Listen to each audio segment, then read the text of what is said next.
Bom dia, sétimo período da disciplina Direito Processual Penal 4. Estamos hoje aqui só para complementar o material que eu passei para vocês. Então hoje seria uma aula sobre o assunto, a matéria que seria passada no dia 23 de março, ok? E o nosso assunto principal, salvo engano, de nossa última aula, foi o assunto da teoria geral dos recursos. Perfeito. A teoria geral dos recursos. Antes de nós entrarmos e definirmos o que vem a ser recurso, é importante que nós tenhamos em mente algumas considerações. Imaginemos uma linha do tempo. Essa linha do tempo nós iremos chamar de processo. Essa linha do tempo nós iremos chamar de processo.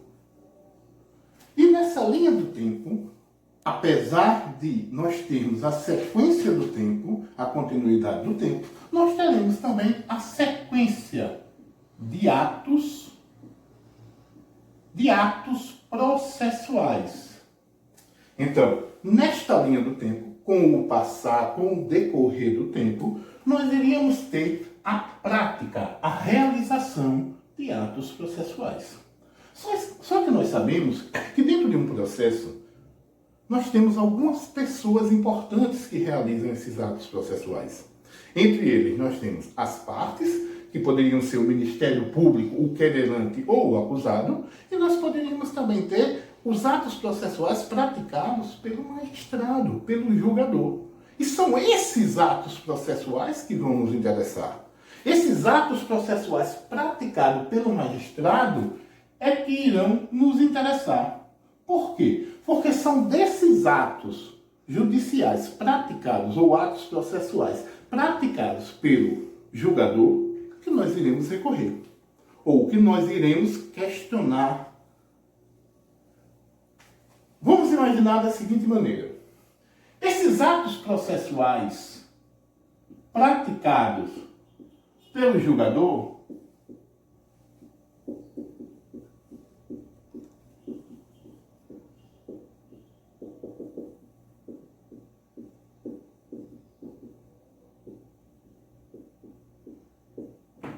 nós aprendemos na disciplina Teoria Geral do Processo que eles podem se apresentar de três maneiras. Quais seriam elas? Seriam atos meramente declaratórios,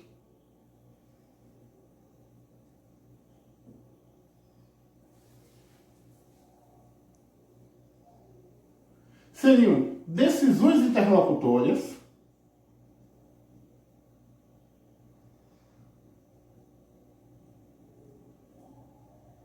e seriam a nossa querida e conhecida sentença. E é importante que nós tenhamos em mente que sentença não é o ato praticado pelo juiz que põe fim ao processo. Mas, como diz o novo Código de Processo Civil, seria o ato praticado ao juiz que põe fim ao procedimento. Mas venhamos. Observe, esses atos meramente declaratórios, como vistas ao Ministério Público, ele não tem cunho decisório. Como ele não tem cunho decisório, ele não pode ser submetido a um recurso. Todo ato praticado pelo juiz que não tem cunho decisório é conhecido como meramente declaratório. Perfeito? Ele sendo meramente declaratório, não tendo cunho decisório, ele não é passível de recurso. Ele é irrecorrível. Então, o que vai nos interessar são as decisões interlocutórias e a sentença. Esses atos praticados pelo juiz é que vão nos interessar, porque eles são dignos de recurso. São esses atos que possuem cunho decisório, apenas natureza jurídica diferente, que cabem recurso. Mas o que seriam recursos? É interessante que nós tenhamos em mente que, primeiramente, eu terei decisões de um magistrado. Essas decisões, quando elas me prejudicam processualmente, quando essas decisões não estão dentro do meu anseio, eu preciso recorrer. Eu preciso impugnar. Por quê? Porque eu fiquei insatisfeito com aquela decisão. Aquela decisão me trouxe algum prejuízo. E é em cima desse prejuízo que eu fundamentarei, justificando o porquê, o recurso. Então vamos ter em mente o seguinte. O recurso, ele é um ato praticado pela parte que deseja recorrer, pela parte que se indignou com a sua decisão, com a decisão do magistrado. Ele é algo facultativo. A pessoa não pode ser obrigada a recorrer. Muito pelo contrário. Ela pode exercer o direito ao recurso ou ela pode não exercer esse direito. Então, o recurso é um ato facultativo.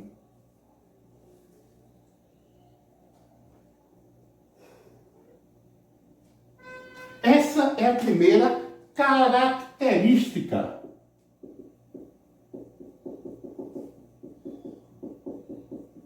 do recurso. A primeira característica é que ele é facultativo. Ele é um ato processual facultativo. Vamos lá. Ele é um ato praticado pelas partes. São as partes que praticam o recurso. São as partes que detêm o direito, quando se vê prejudicado diante de uma decisão de um julgador, de pedir uma nova opinião, uma revisão, um reexame daquela decisão que tanto lhe prejudicou. Então é importante que nós tenhamos em mente um outro detalhe muito importante. É um ato facultativo, é uma parte, também é um meio de impugnação. Também é um meio de impugnação.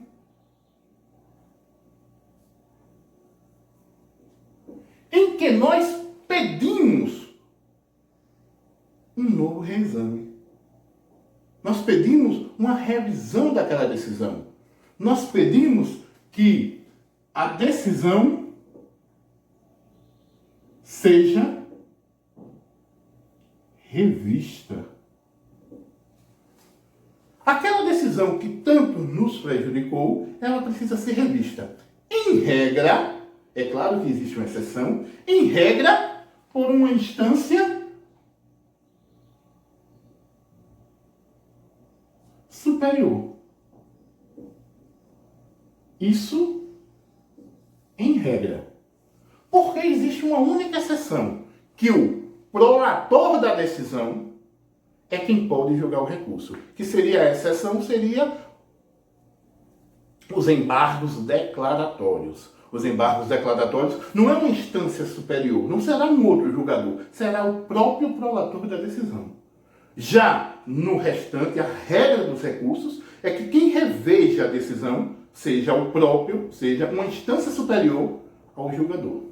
Então, as primeiras características é um ato facultativo praticado pelas partes que pode se utilizar desse meio de impugnação e seja objetivando uma decisão, que aquela decisão seja revista por uma instância superior. Diante dessas características, nós podemos chegar a um detalhe muito importante. Nós podemos chegar à própria definição do que seria recurso, sem ser necessário que nós subtraiamos o conceito de alguém, que nós nos apoderemos do conceito de ninguém, de nenhum do outro doutrinador. Então, com essas características, e é importante eu fazer uma observação sobre esse ato facultativo, porque parte da doutrina, alguns doutrinadores acreditam que não seria uma característica do recurso, o ato facultativo. E eles falam no recurso necessário. Como? Se o recurso necessário, ele é obrigatório. Mas é importante que nós tenhamos em mente que o nome recurso necessário, existe uma impropriedade sobre esse termo. O termo correto seria reexame necessário. É por isso que aquele reexame necessário, que vulgarmente é conhecido como recurso necessário por um erro do próprio código do legislador, é importante que nós tenhamos que ali não é um recurso, é um reexame, devido à importância daquela decisão. Mas venhamos aqui. Observe, em cima dessas características, nós podemos chegar ao que nós conhecemos ali sobre conceito. Qual seria o conceito de recurso? Em um primeiro momento, é um ato processual praticado pelas partes.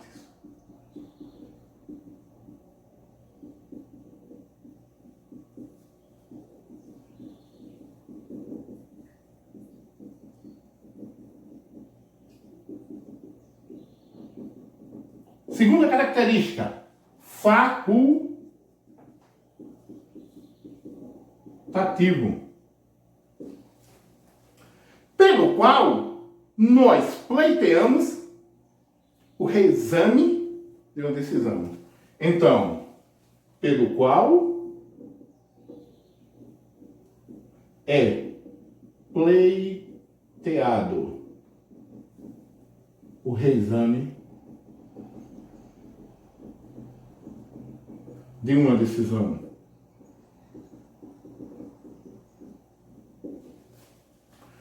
Por uma instância superior,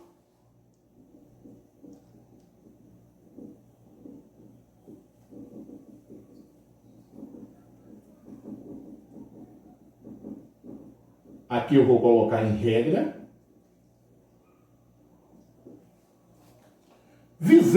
buscando a modificação desta decisão. Esse seria o conceito mais básico sobre o que seria recurso. Esse seria o conceito que inicialmente, em nosso curso de Teoria Geral dos Recursos, nós iremos apoderar-nos.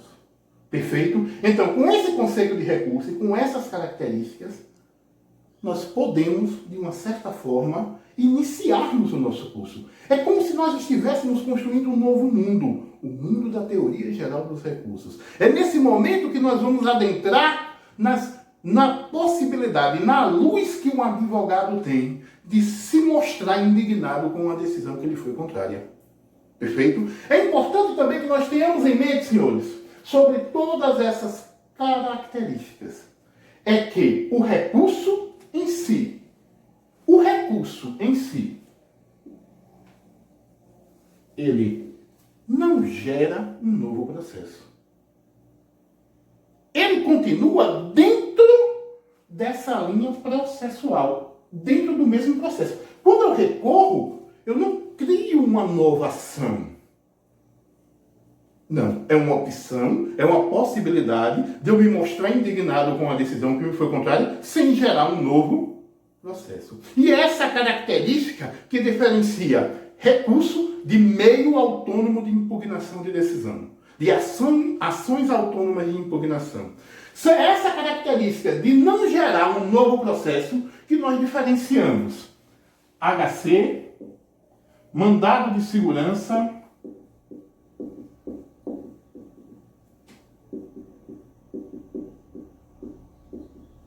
e revisão criminal. Observe que toda vez que eu adentro com HC, com um mandado de segurança ou com uma revisão criminal, senhores, eu gero um novo processo. É por isso que essas ações, elas não são recursos, de forma alguma. Elas são ação autônoma de impugnação. Ela gera um novo processo, diferentemente de um recurso. Então, essa característica vai diferenciar essas ações que não são, por favor, não esqueçam, não são, de forma alguma, recursos. Elas não são